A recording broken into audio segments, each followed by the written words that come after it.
ओम नमः शिवाय। ओम उमा सहित शिवाय नमः।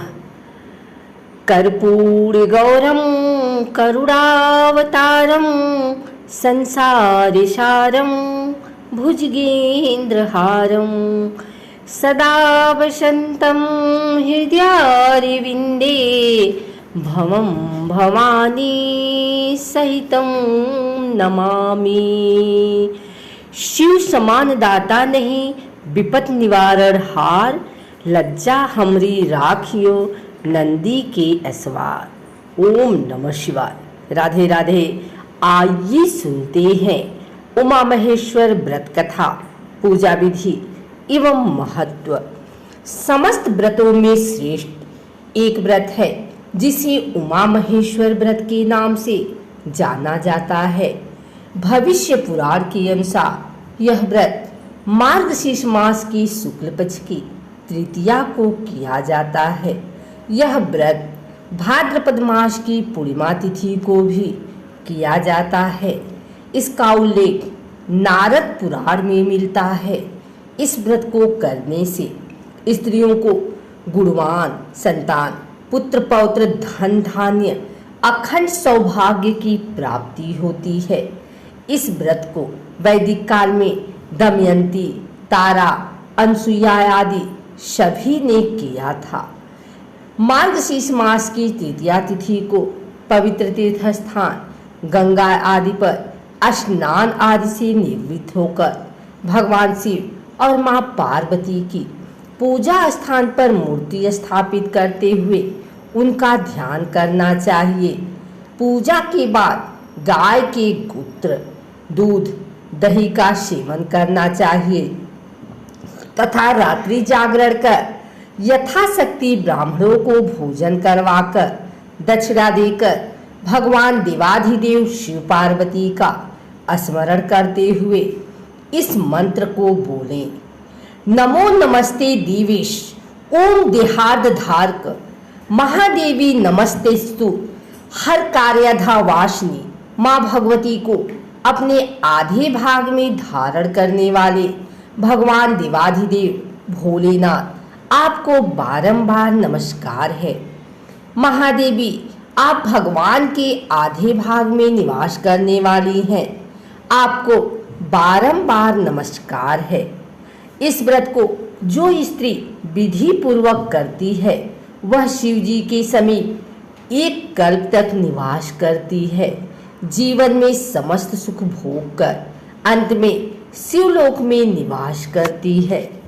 आइए सुनते हैं उमा महेश्वर व्रत कथा। यह व्रत भाद्रपद पूर्णिमा को किया जाता है। उमा महेश्वर व्रत के दिन माता पार्वती और भगवान शंकर की पूजा की जाती है। उमा माता पार्वती का एक नाम है और महेश्वर भगवान शिव का एक नाम है। यह व्रत माता पार्वती और भगवान शंकर को प्रसन्न करने के लिए किया जाता है।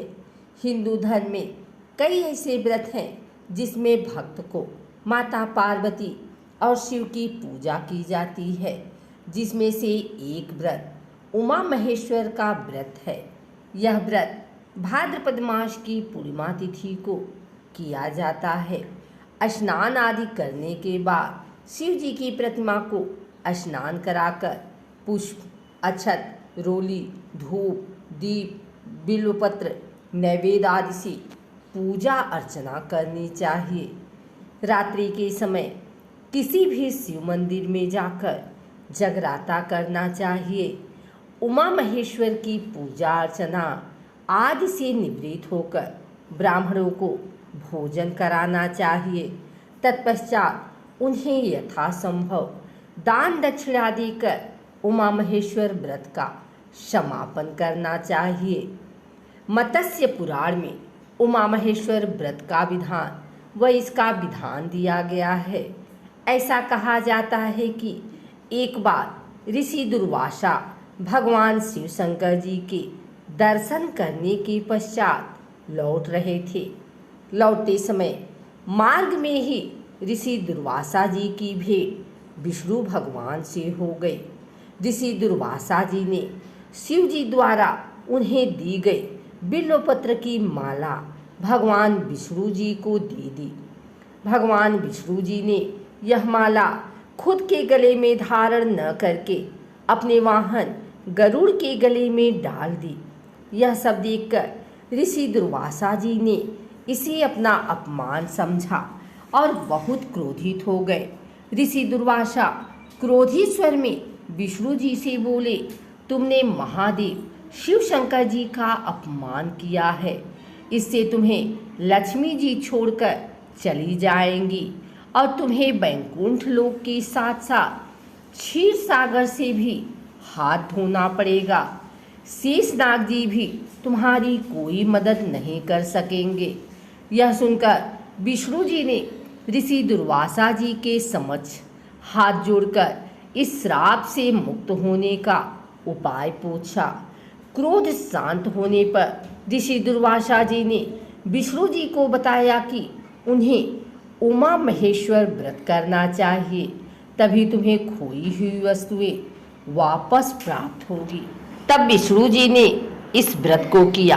उमा महेश्वर व्रत के प्रभाव से लक्ष्मी जी समेत सभी श्रापित वस्तुएं भगवान विष्णु को पुनः प्राप्त हो गई।